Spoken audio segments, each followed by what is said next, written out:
Sa sandaling ito, sinabi ni Liping kay Elizabeth na lalabas muna siya sandali para mag-practice kasama si Alpha. Kaya tinanong niya si Isabel kung okay lang ba na maiwan siyang mag-isa doon. Matapos sabihin ito, naisip niya na sa mga panahong katulad nito na mayroon itong buwan ng dalaw, ang kanyang mga mood ay pabago-bago, at napansin pa nga niya na lagi na lamang itong nagagalit sa lahat ng bagay. Kaya't mas mabuti na lumabas muna siya upang mawala siya sa kanyang paningin, nang sa gayon ay hindi siya mapag-initan nito. Samantala, matapos magpaalam si Leping, nanatili lamang na nakahiga si Elizabeth sa sofa habang kumakain ng chips at umiinom ng soft drinks. Pagkatapos ay sinabi niya kay Leping na bahala na siya kung ano ang kanyang gustong gawin, dahil malaki na siya. Matapos marinig ang pahintulot na ito ni Elizabeth, lumabas na nga si Leping, ngunit pagdating niya sa lugar na pinag-iwanan niya kay Alpha, nakita niyang wala ito doon. Kaya naisip niya na marahil ay kasama ito ng kanyang alagang aso, dahil nitong mga huling araw ay nakikita niyang laging magkasama ang dalawang ito. Samantala, sa lugar naman na kinaroroonan ni Alpha at ng munting aso, makikitang nakatikip ng tenga si Alpha, at sinasabing hindi mawala ang mga ingay na kanyang naririnig. Sinabi pa niya na ang mga kakaibang tunog na ito ay mas dumadalas niyang marinig at paulit-ulit. Sinabi naman ng munting aso na mukhang gumagawa lamang ito ng dahilan, dahil wala naman siyang naririnig na tunog na gaya ng sinasabi ni Alpha. Kaya iniisip niya na marahil ay tinatamad lamang ito. Nangatwiran naman si Alpha, sinasabing nagkakamali siya, at sinabi pa nga na ang kanyang mga naririnig ay nagiging masyadong irritable, dahil kahit sa kanyang pagtulog ay naririnig din niya ito na nagpapangyari na lagi siyang mapuyat. Matapos niyang sabihin ito, biglang naging alerto ang munting aso at sinabi kay Alpha na humanda siya dahil narinig niya ang kahina-hinalang mga tunog 3 kilometro ang layo mula sa kanila. Samantala, sa tinutukoy na lugar ni Wang Kai, makikita ang mga goblin na hinahabol ang isang babae, na ngayon ay humihingi ng tulong.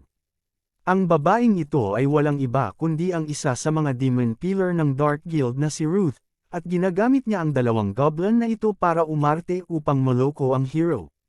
Naisip pa nga niya na hindi niya inaasahan na makakatanggap siya ng ganito kagandang impormasyon, dahil ang kanyang plano ay matagumpay na nangyayari dahil dito.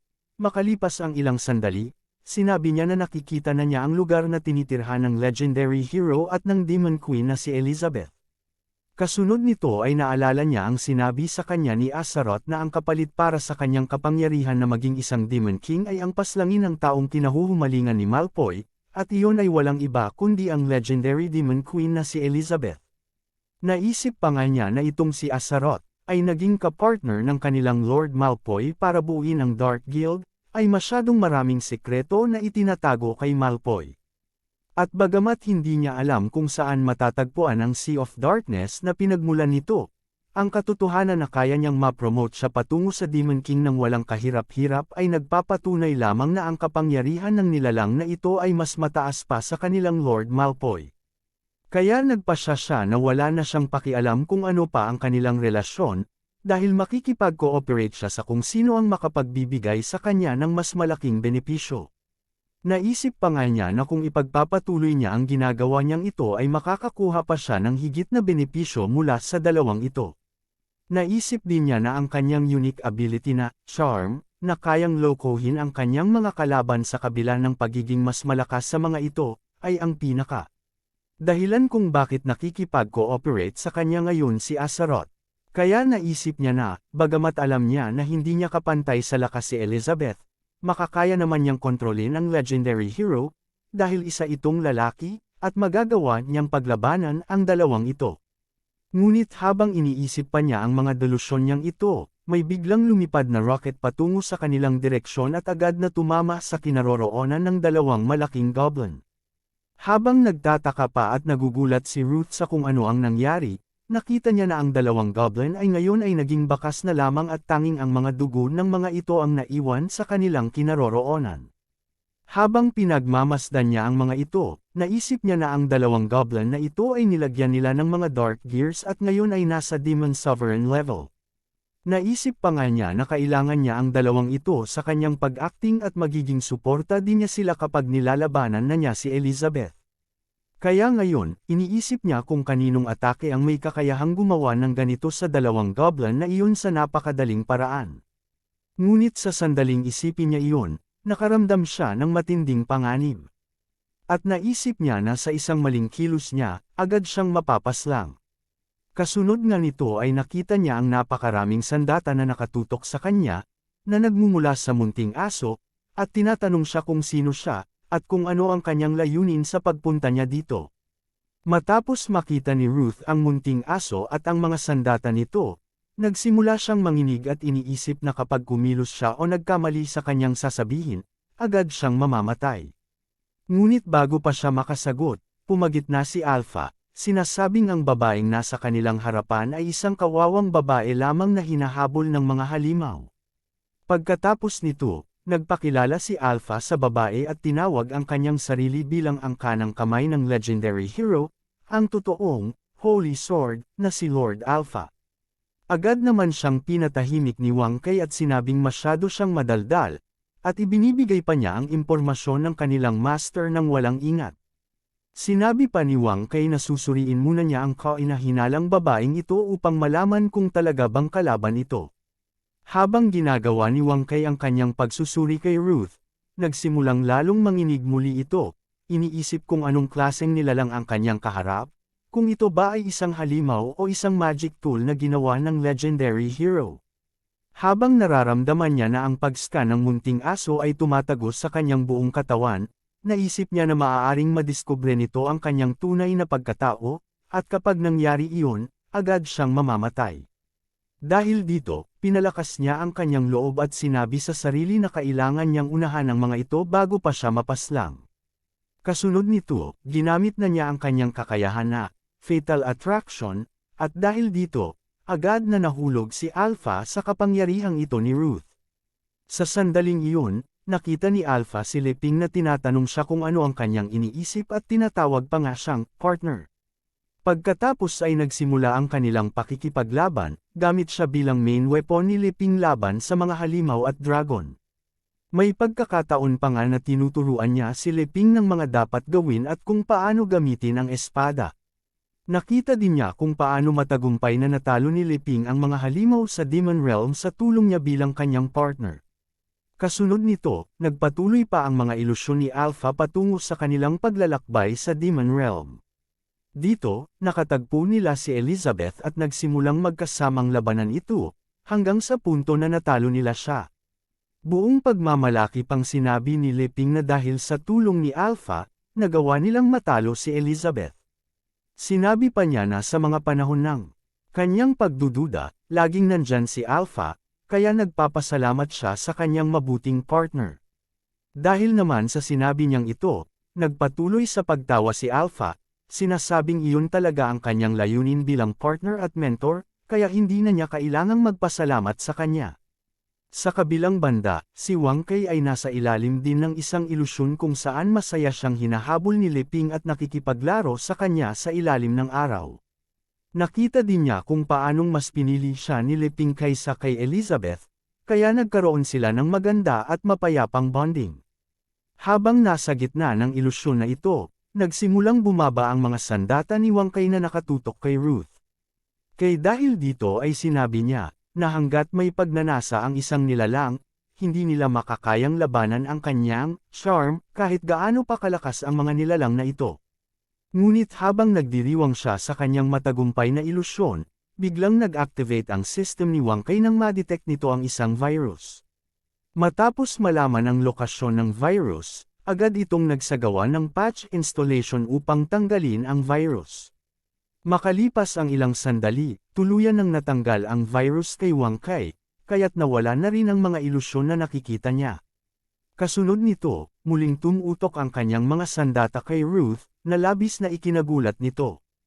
Tinanong pa niya kung bakit hindi gumagana ang kanyang charm sa munting asong ito.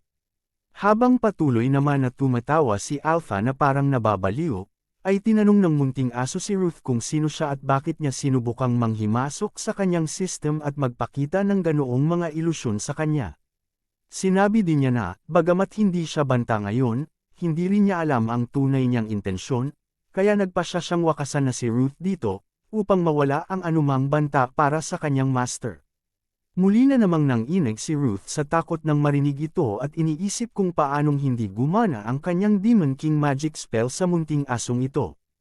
Naisip pa niya na hindi niya maunawaan kung paanong nangyari na mukhang mamamatay na siya dito, nang hindi pa niya nakakaharap ang legendary Demon Queen, na sa kanyang palagay ay kasing lakas niya sa Demon King level. Sa gitna ng kanyang pag-iisip, biglang dumating si Leping, tinatawag si Wang Kai at Alpha. Dahil sa pagkakita sa kanyang master, agad na tumahol ang munting aso bilang sagot, at pagkatapos ay kinuha na pabalik ang mga sandatang nakatutok kay Ruth. Habang patuloy na lumalapit si Leping, sinabi niya na nakarinig siya ng mga ingay mula sa direksyon na ito kaya naisip niyang baka sila iyon, kaya't nagmadali siyang pumunta dito. Nang makita ni Ruth ang lalaking tumatakbo papalapit sa aso, agad niyang naisip na ito ang legendary hero, at naisip pa nga niya na kung isa rin itong normal na lalaki, mas magiging madali itong target para sa kanyang charm skill. Sa pag-iisip nito, agad siyang umarte upang tawagin ang pansin ni Leping, na parabang isang eksena kung saan ililigtas ng hero ang isang magandang babae. Naisip pa nga niya na ito ang fantasya ng karamihan sa mga lalaki at naniniwala siyang uubra din ito sa legendary hero. Ngunit taliwas sa kanyang inaasahan, bumagsak siya sa lupa at hindi man lang siya pinansin ni Leping. Sa halip, tinanong lamang ni Leping si Alpha kung bakit siya tumatawa. Sa kabila naman ng pagtawag ni Leping, patuloy pa rin sa pagtawa si Alpha, kaya dahil dito, bigla siyang sinampal ni Leping upang bumalik ito sa kanyang katinuan. Matapos ang sampal, agad namang namaga ang mukha ni Alpha dahil sa lakas ng sampal na iyon, ngunit dahil dito, bumalik na rin siya sa kanyang katinuan. Tinanong niya si Leping kung ano ang ginagawa niya dito. Sinabi naman ni Leping na natakot siya ng bahagya sa mga kinikilos ni Alpha kanina, at naisip niyang marahil ay nababaliw na ito dahil sa kakulangan niya ng tulog nitong mga huling araw. Sinabi naman ni Alpha na marahil ay posible nga iyon, dahil lagi nga siyang napupuyat dahil sa mga ingay na kanyang naririnig. Pagkatapos nito, naglakad na sila pauwi, at sinabi ni Leping kay Alpha na okay lang iyon basta huwag lang niyang masyadong e-pressure ang kanyang sarili upang hindi siya tuluyang mabaliw. Hinimok pa nga siya ni Leping na umuwi na muna sila para magsibak ng kahoy. Samantala, nanatili pa rin si Ruth na nakahiga sa mga damo at umaarte pa rin. Ngunit nang mapansin niyang hindi siya pinansin ni Leping, nagsimula siyang minas, kaya't dali-dali siyang bumangon at umarte na naman, sinimulang tawagin si Leping upang humingi ng tulong. Sa paggawa niya nito, agad siyang tinanong ni Leping kung sino siya. Samantala, sa bahay naman, patuloy pa rin si Elizabeth sa pagkain ng kanyang mga chips. Habang ginagawa niya ito, napansin niya na bumalik na sina Alpha at ang munting aso. Kasunod nito, nakita niya si Leping na may kasamang isang babae na inaalalayan papasok sa kanyang bahay. Dahil dito, nagsimulang minas si Elizabeth. Habang tinatanong ni Leping si Ruth kung mayroon bang masakit sa kanya, sinabi naman ni Ruth na medyo nahihilo lamang siya at kailangan lamang niya ng konting pahinga. Kasunod nito, iniupo ni Leping si Ruth sa sofa na kinaroroonan din ni Elizabeth.